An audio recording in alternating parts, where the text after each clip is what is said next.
సుమన్ టీవీలో మీ business promotions కోసం ఈ కింది నెంబర్ను సంప్రదించగలరు.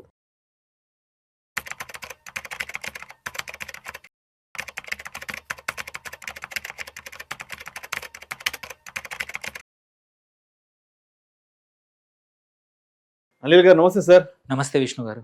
అనిల్ గారు, గత వారం 10 రోజుల నుంచి ఆరకిల్లో జాబ్ లేఆఫ్స్కి సంబంధించిన వార్తలు యావత్ ప్రపంచం మొత్తం వ్యాపించాయి. దాదాపు ఆరకిల్ సంస్థకు సంబంధించి 30,000 మంది ఉద్యోగుల్ని, ప్రపంచవ్యాప్తంగా ఉన్నటువంటి 30,000 ఉద్యోగుల్ని ఎర్లీ మార్నింగ్ 6 o'clockకి 5 o'clockకి మెయిల్స్ ఇచ్చి టెర్మినేట్ చేయడం జరిగింది. మన భారతదేశానికి సంబంధించి దాదాపు 12,000 మందిని ఉద్యోగాల నుంచి తొలగించడం జరిగింది. అంటే మొన్నటి వరకు సిచ్యువేషన్ ఎలా ఉండిందంటే, ఐటీ ఉద్యోగం ఉంటే చాలు, ఇక మేము ప్రపంచాన్ని జయించేసినంత ఈజీగా ఉంటుంది మా పని, ఐటీ ఉద్యోగం ఒకటి ఉంటే చాలు, జీవితం వీళ్ళకి ఏది తిరుగులేదు, ఐటీ ఉద్యోగం ఉంటే చాలు, ఏ కంఫర్ట్స్ అయినా సరే కాళ్ళ దగ్గరకు వస్తాయి అని అలాంటి కాన్ఫిడెన్స్తో ఇప్పటి వరకు ఐటీ రంగానికి సంబంధించిన వేవ్ అనేది నడిచింది. బట్ ఇవాళ ఐటీ ఉద్యోగం అంటే పిల్లనివ్వడానికి కూడా అమ్మాయి తరపు వాళ్ళు ఆలోచిస్తున్నారు. ఈరోజు ఐటీ ఉద్యోగం అని చెప్పి పిల్లని ఇస్తే మరి రేపన్న రోజు ఈ ఉద్యోగం ఉంటుందా ఊడిపోతుందా అంటూ కూడా ప్రస్తుతానికి ఇదే ట్రెండ్ నడుస్తుంది. నేను ఈ మధ్య ఒకరిద్దరు మ్యారేజ్ బ్యూరో వాళ్ళని కూడా మాట్లాడితేను ఈ ఐటీ ఉద్యోగాల భయంతో చాలా పెళ్లి సంబంధాలు కూడా ఆగుతున్నాయంట, వెనక్కి తీసేసుకుంటున్నారంట. అదేవిధంగా బెంగళూరు, హైదరాబాద్ లాంటి పెద్ద పెద్ద సిటీస్లో రియల్ ఎస్టేట్ రంగం కూడా కాస్త వెనకడుగు వేస్తుంది. ఎందుకంటే రియల్ ఎస్టేట్లో మేజర్ ఇన్వెస్ట్మెంట్స్ అంతా కూడా పెద్ద పెద్ద ఐటీ జాబ్స్ చేసే వల్ల ఈ హైరైజ్ అపార్ట్మెంట్స్ కానివ్వండి, విల్లాలు గిల్లాలు ఇవన్నీ కూడా వాళ్ళే ఉంటారు. అలాంటిది ఈరోజు అర్లీ మార్నింగ్ వచ్చిన ఒక మెయిల్స్తో ఈ dollar dreams or dollar jobs ఏవైతే ఉన్నాయో మొత్తం కూడా గల్లంత అయిపోవడం జరిగింది. ఈ సినారియో మొత్తం ఎలా చూడాలి అసలు? సో మీరు చెప్పింది నిజం. ఈ లే ఆఫ్స్ అనేది న్యూ నార్మల్ అయిపోయింది ఈ ఇండస్ట్రీలో, ఎస్పెషల్ ఐటీ ఇండస్ట్రీలో. 2018-19 నుంచి కూడా ఇలాగే మొదలైంది. అప్పుడు చెప్పిన కారణం వేరు. అప్పుడు ఏం చెప్పారు, ఎఫిషియన్సీ అని ఒక కారణం చెప్పారు. ఆ తర్వాత స్కిల్స్ సరిగ్గా లేని వాళ్ళని సీనియర్స్నే తీసేస్తున్నామని చెప్పారు. ఆ తర్వాత ఏఐ వచ్చిందని ఇప్పుడు కొత్తగా ఏఐ తీసేస్తున్నామని చెప్తున్నారు.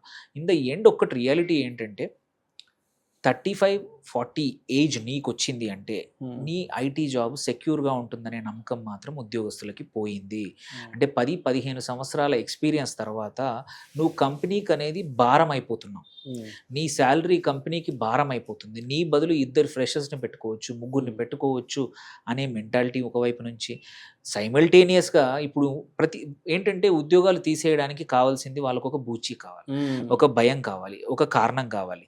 ఇప్పుడు కొత్త కారణం ఏంటి? ఏఐ చూపిస్తా ఉన్నారు.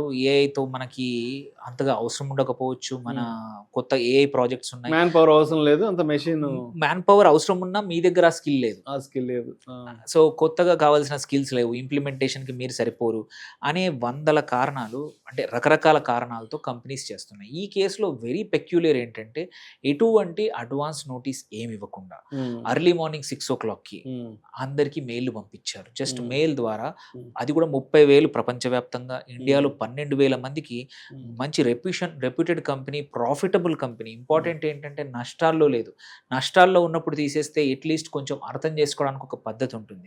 But profitable company, nearly $30 billion profit ఈ ఇయర్కి దగ్గర ఉంది ఆ కంపెనీకి.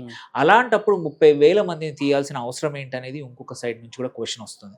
మీ దగ్గర ఎన్ని సంవత్సరాల నుంచి లాయల్గా పనిచేస్తూ వాళ్ళ టైం మొత్తాన్ని మీ కంపెనీకి ఇచ్చాక ఎటువంటి అడ్వాన్స్ నోటీస్ లేకుండా, ఎటువంటి ప్రిపరేషన్ లేకుండా, స్కిల్స్ డెవలప్ చేసుకోమని అవకాశం చెప్పకుండా స్పాంటేనియస్గా తీయడం అనేది మాత్రం ఒక బిట్రేయల్, ఒక వంచన అన్నట్టే అనొచ్చు. సార్, ఒక్కొక్కరు మీరు చెప్పినట్టు 15 years నుంచి, 18 years నుంచి, 20 years నుంచి ఆ కంపెనీ కోసం నిజంగా అహర్నిశలు శ్రమించి పనిచేస్తున్న వాళ్ళకి ఒక మెయిల్తో ఇవాళ అందరూ రోడ్డున పడ్డారు. వాళ్ళ ఫస్ట్ జాబ్ అక్కడ జాయిన్ అయ్యి ఇప్పటివరకు 20 ఏళ్ళ నుంచి 25 ఏళ్ళు కూడా అందులో చేస్తున్న వాళ్ళే ఉన్నారు. అలాంటి పెద్ద పొజిషన్స్ లో ఉంటారు కదా, తీసేశారు ఈ కాలం. తీసేశారు. సో ఏంటంటే it shows few things. First thing ఏంటంటే, యాజ్ ఎ ఫైనాన్షియల్ అడ్వైజర్గా ఆల్సో జనరల్గా కూడా చెప్పేది ఏంటంటే, మీరు శాలరీ కోసం పనిచేస్తున్నారే తప్ప ఒక కంపెనీ మిమ్మల్ని, మీ లాయల్టీని ఏమంటారు ఇచ్చి దానికి ఇలాంటి సమాధానం వస్తే మాత్రం చాలా ఇబ్బంది ఉంటుంది. సో అందుకే మీ లాయల్టీ కన్నా కూడా ఎప్పుడు కూడా శాలరీ ఎక్కువ వచ్చి పొజిషన్ బాగుంటే ప్లీజ్ జంప్. ఇది రాంగ్ అనిపించినా సరే జంప్ చేయండి. Frequent jumping, negotiation. మీకు జాబ్ ఉన్నప్పుడు ఇంకో దగ్గర మంచి జాబ్ కోసం నెగోషియేట్ చేసుకోవడం కూడా తప్పు అస్సలు లేదు. ఎందుకంటే కంపెనీ మీ గురించి ఆలోచించినప్పుడు నువ్వు కంపెనీ గురించి పెద్దగా ఆలోచించాల్సిన అవసరం అస్సలు లేదు. ఇది reality. And when you are well, save lot of money. Save money for emergencies. మనం 6 months అంటాం, కాదు. ఇప్పుడున్న పరిస్థితుల్లో ఐటీ ఎంప్లాయీకి నేను 2 సంవత్సరాలకు సరిపడా ఎమర్జెన్సీ ఫండింగ్ ఉంచుకోమంటాను. ఎందుకంటే నువ్వు ఆల్రెడీ నీ జాబ్కు తగ్గట్టు లైఫ్ స్టైల్ పెంచుకున్నావు, నీ పిల్లల్ని మంచి స్కూల్లో వేసావు, పెద్ద ఈఎంఐలు కడుతూ పెద్ద ఇల్లు తీసుకున్నావు, మంచి కారు తీసుకున్నావు, సొసైటీలో నీకు ఒక లైఫ్ స్టైల్, సంవత్సరానికి ఒకసారి ఫారిన్కి వెళ్ళావు. ఇవన్నీ సపోజ్ అనుకోకుండా ఇట్లాంటి పరిస్థితుల్లో ఉద్యోగం పోతే అన్నీ ఆగిపోవాల్సిన అవసరం లేదు. బికాజ్ మీకు స్కిల్ ఉంది కాబట్టి ఇన్ని రోజులు ఉద్యోగం ఉంది. జస్ట్ దట్ ఏంటంటే ఇప్పుడున్న పరిస్థితుల్లో జాబ్ రావాలంటే 6 నెలలు పట్టచ్చు, 1 year పట్టచ్చు. అందుకే బెటర్ ఏంటంటే ఒక 2 years సరిపడా డబ్బులు ఎమర్జెన్సీ ఫండింగ్, సేవింగ్స్ ఎక్కడైనా పెట్టుకోండి, బిల్డ్ చేసుకోండి. కార్పస్ ఇప్పుడు అందరూ కూడా అనవసరమైన ఖర్చులు తగ్గించండి. ఒక 6 నెలలు ఎమర్జెన్సీ ఏదైతే మనం ఫండ్ అంటామో, మ్యూచువల్ ఫండ్స్లో, లిక్విడ్ ఫండ్లో పెట్టుకోండి, ఎఫ్డీలో పెట్టుకోండి, క్యాష్లో పెట్టుకోండి, బంగారంలో పెట్టుకోండి. Anything which can be sold in 1 day, next day డబ్బులు వచ్చేట్టుంటే చాలు. That is what emergency funding is all about. Emergency fund is all about. So ఇప్పుడు పెంచుకోవాల్సిన అవసరం ఉంది. ఐటీ ఉద్యోగులు నీ జాబ్ సెక్యూరిటీ ఉన్నా కూడా ఇంతకుముందు 6 months సరిపడా ఉంటే ఇప్పుడు please have it for 2 years. There is nothing wrong. Better preparation is better than, ఏమంటారు, యుద్ధానికి వెళ్ళేప్పుడు ప్రిపరేషన్ ఉంటే అట్లీస్ట్ నువ్వు ఎక్కువ రోజులు సర్వైవ్ అవుతావు. ప్రిపరేషన్ లేకపోతే మొదటి రోజే యుద్ధంలో చనిపోతాం. సో ఇప్పుడున్న పరిస్థితి అదేనమాట. వెన్ నీ సిచ్యువేషన్ ఇలా వచ్చినప్పుడు instead of suffering later, first shore up those. Second important thing, చాలా ఇంపార్టెంట్ ఏంటంటే health insurance. Please take it today. మీ కంపెనీ దాని మీద డిపెండ్ అవ్వద్దు. వాడిచ్చేది ఉద్యోగం పోయాక 15 రోజులు, 1 month, 2 months కన్నా కవరేజ్ ఉండదు. Please have one sufficient. ఇప్పుడే ఎక్కువ అవసరం. ఎందుకంటే ఈ మెంటల్ స్ట్రెస్ వల్ల ఈవెన్ నీ ఫిజికల్ హెల్త్ కూడా ఇబ్బంది అవుతుంది ఇట్లాంటి సడన్ షాక్ వల్ల. నీ ఒక్కడికే కాదు, నీ బెటర్ ఆఫ్కి కావచ్చు, నీ పేరెంట్స్కి కావచ్చు. ఇప్పుడు చాలామంది ట్రెండ్ ఏంటంటే పేరెంట్స్ కూడా కంపెనీ తరపున తీసుకుంటున్నారు. ఉద్యోగం పోయిందంటే అందరూ హెల్త్ దేవుడి మీద భారం వేసినట్టే. అలాంటివి కాకుండా health insurance please take it. That is first. Second important thing ఏంటంటే లైఫ్ ఇన్సూరెన్స్ అనేది వెరీ వెరీ ఇంపార్టెంట్. ఇట్లాంటి షాక్స్ వచ్చిన వాళ్ళందరూ తట్టుకోలేరు. ఇట్లాంటి అన్ఎక్స్పెక్టెడ్ థింగ్స్ వస్తే ఫ్యామిలీ రోడ్న పడాల్సిన అవసరం లేదు. మన లోన్స్ అనవసరంగా ఫ్యామిలీ మీద వదిలేయాల్సిన అవసరం లేదు. సఫిషియెంట్గా, ఇంతకుముందు నేను 10 నుంచి 15 రెట్లు నీ ఇన్కమ్ సరిపోతుంది అనేవాడిని. నో, అట్లీస్ట్ 20 నుంచి 25 times your income, annual income or ఎక్స్పెండిచర్కి 25 to 30 times సరిపడా తీసుకుంటే ఏంటంటే మళ్ళీ ఫ్యామిలీ ఇమ్మీడియట్గా జాబ్ చూసుకోవాల్సిన అవసరం లేదు.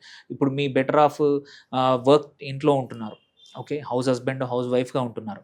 వాళ్ళకు మనం ఉద్యోగం పోవడం వల్ల మళ్ళీ వాళ్ళు ఎక్కడో వెతుక్కోవాల్సిన అవసరం లేకుండా మనకి ఏమైనా జరిగితే ఓన్లీ సోల్ ఇన్కమ్ అనుకోండి, మనం ఏవైనా జరిగితే ఫ్యామిలీ రోడ్డు మీద ఇబ్బంది పడాల్సిన అవసరం లేదు. సడన్గా వాళ్ళ లైఫ్ స్టైల్ ఒక 4-5 లెవెల్ కిందికి పడిపోవాల్సిన అవసరం లేదు. ఓన్ ఇంటికి ఈఎంఐ కట్టుకోలేక రెంటల్ అవన్నీ ఇబ్బంది రావద్దంటే ఫస్ట్ ఇంపార్టెంట్ థింగ్ నేను చెప్పేది, go for increased emergency savings, have your own health insurance, separate one. Third important thing, sufficient life cover. వీటిని ప్రతి ఒక్కరు షోరప్ చేసుకుంటే ఏంటంటే రేపు ఉద్యోగం ఏమైనా ఇబ్బంది అయినా మీకు ఎటువంటి ఫైనాన్షియల్గా ఇబ్బందులు రావు. దాంతోపాటు సైమల్టేనియస్లీ మాత్రం ఆల్వేస్ ఇట్స్ బెటర్, ఇంతకుముందు లాయల్గా ఉండమని చెప్పేవాళ్ళము, no, don't be loyal. So మీ బాస్కి కానీ ఎంప్లాయీకి కానీ బీ ఆన్ ద లుక్అవుట్. మీకు కుదిరినప్పుడు ఎక్కువ శాలరీ వస్తే జంప్ అయిపోండి. ఎక్కడా కూడా కంఫర్టబుల్ అవ్వద్దు. మనం ఎప్పుడు కూడా ఇన్వెస్ట్మెంట్స్లో కూడా చెప్తా ఉంటాం, పీరియాడిక్ రివ్యూ చేసుకొని అవసరం ఉంటే రీబ్యాలెన్సింగ్ చేసుకున్నట్టే లైఫ్లో, వర్క్ ప్లేస్లో, ఆఫీస్లో కూడా పీరియాడిక్ రివ్యూ అవసరం. ఎస్, నేను ఇక్కడ ఉన్నాను, am I upgrading my self, నాకు నా పనికి ఇక్కడ వాల్యూ ఉందా, నేనేమన్నా రిడెండెంట్ అయిపోతున్నానా, నా బదులు ఇంకొకరిని రిప్లేస్ చేయొచ్చా అనే భయాలు, క్వశ్చన్స్ ప్రతి ఒక్కరికి ఉండాలి. అది రాంగ్ కాదు. దాన్ని తగ్గట్టు నువ్వు పీరియాడిక్గా అప్గ్రేడ్ చేసుకొని, స్కిల్స్ అప్గ్రేడ్ చేసుకొని, అవసరానికి తగ్గట్టు జాబ్స్ చూసుకొని, మార్కెట్ ఎటువైపు వెళ్తుందో ఆ స్కిల్స్ ఇప్పుడే నేర్చుకుంటే ఆ ఇన్వెస్ట్మెంట్ ఈజ్ వెరీ ఇంపార్టెంట్. నేను ఎప్పుడైనా చెప్తా ఉంటాను, ఎక్కడ ఎక్కువ ఇన్వెస్ట్ చేయాలంటే ఫస్ట్ థింగ్ ఫైనాన్షియల్గా ఎట్లాగో చేయాలి, దానికన్నా కూడా నీ మీద నువ్వు ఇన్వెస్ట్ చేసుకోవాలి. That is the biggest returns upgradation చేసుకోవాలి తప్పకుండా. సో ఇవి చేసుకుంటే ఈ ఉద్యోగాలు రేపు ఈ భయం లేకుండా మీరు బాధపడాల్సిన అవసరం లేకుండా తట్టుకుంటారు. అండ్ ఇంకొక విషయం కూడా ఏంటంటే ప్రస్తుతానికి సోషల్ మీడియాలో ట్రెండింగ్ అవుతున్న విషయం, ఇప్పుడు ఎంప్లాయీస్ని టెర్మినేట్ చేశారు కదా, సో వాళ్ళకి సంబంధించి కొంత కాంపెన్సేషన్ అమౌంట్ ఏదో ఇస్తారు కదా, ఒక 3 monthsకో 6 monthsకో ఇస్తారు కదా. అవును. ఇప్పుడు దీని మీద ఎంత ట్యాక్సేషన్ ఉంటుంది, దీని మీద ట్యాక్సేషన్ ఎంత కట్టాలంటూ కూడా కొన్ని ఆర్టికల్స్ ఏవో వైరల్ అవుతున్నాయి. అసలు ఏంటి దీని సిచ్యువేషన్ ఏంటి? సో ఒకటి ఏంటంటే వాలంటరీ రిటైర్మెంట్ అనే కాన్సెప్ట్ ఒకటి ఉంది. మోస్ట్ ఆఫ్ ద ఫ్యాక్టరీస్ కానీ చాలా కంపెనీస్ కూడా నీకు అవకాశం ఇస్తాయి. ఇప్పుడు లెట్సే వాళ్ళ దగ్గర 1,00,000 మంది ఎంప్లాయీస్ ఉన్నారు, కంపెనీ అనుకున్నట్టు నడవట్లేదు, ఒక 20,000 మందిని తీసేద్దాం అనుకుంటున్నారు. వాళ్ళు ఏంటంటే వాళ్ళు డిసైడ్ కాకుండా మనకు ఆప్షన్ ఇస్తారు ఎంప్లాయీస్కి, ఏంటి వాలంటరీగా ఎవరో ఎగ్జిట్ అవుదాం అనుకుంటున్నారు. అలాంటి రిటైర్మెంట్కి ఆప్ట్ చేస్తే ప్రభుత్వం ఏంటంటే ఒక వెసులుబాట్లు కనిపించింది. 5 లక్షల వరకు ఆ కంపెన్సేషన్లో ఎటువంటి ట్యాక్సెస్ లేకుండా వాలంటరీ రిటైర్మెంట్ నుంచి వచ్చి డబ్బు చేయొచ్చు. బట్ ఇక్కడ ఈ కేసులో లే ఆఫ్ తీసేయడం అనేది is not part of voluntary retirement. So ఈ దాని ద్వారా వచ్చే కంపెన్సేషన్ ఏదైతే ఉందో ఇది నీ ఇన్కమ్, నీ జాబ్ ఇన్కమ్ లాగా ఇన్కమ్ ట్యాక్స్ కన్సిడర్ చేస్తుంది. సో నీకు వచ్చే సెవరెన్స్ పే ఏదైతే ఉందో అవన్నీ కూడా నువ్వు ట్యాక్స్ కట్టాల్సిందే.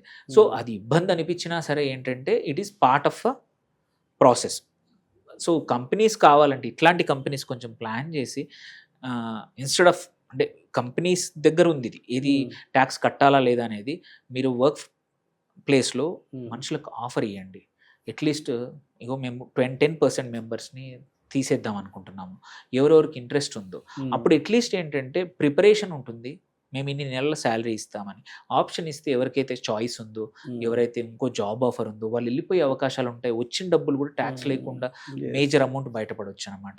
కానీ ప్రభుత్వం అయితే చాలా మంది ఇప్పుడు రిక్వెస్ట్ మీరు అన్నట్టు సోషల్ మీడియాలో సెవరెన్స్ పే ఏదైతే వస్తుందో దానికి ఇన్కమ్ ట్యాక్స్ అథారిటీస్ ఎటువంటి ట్యాక్స్ చేయకూడదు అని ఒక ఎమోషనల్గా ప్రభుత్వానికి అయితే రిక్వెస్ట్ వెళ్ళింది. ప్రాబ్లీ నెక్స్ట్ మనం చూసాం ఈ ప్రభుత్వం ఎస్పెషల్ నిర్మలా సీతారామన్ గారు అన్ని వింటున్నారు. లాస్ట్ 3-4 yearsలో చాలా చేంజెస్ చేశారు. చాలా అంటే ట్యాక్స్ పేయర్స్ అడుగుతున్న చేంజెస్ని మనం 2.5 లక్షలు ఉండింది 2014లో ఈ ప్రభుత్వం వచ్చినప్పుడు, ఇప్పుడు 12,70,000 వరకు ఎటువంటి ట్యాక్స్ లేదు.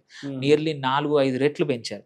సో హోప్ఫుల్లీ ఈ సివరెన్స్ పే కూడా ప్రభుత్వం విని ఇట్లా లే ఆఫ్ చేసిన వాళ్ళకి, not regular method but lay off చేసిన వాళ్ళకి అట్లీస్ట్ సివరెన్స్ పేకి ట్యాక్స్ ఎగ్జంప్షన్స్ రేపు ఇస్తుందేమో తెలియదు. బట్ అందరం రిక్వెస్ట్ చేస్తే వచ్చే అవకాశాలు ఉన్నాయి.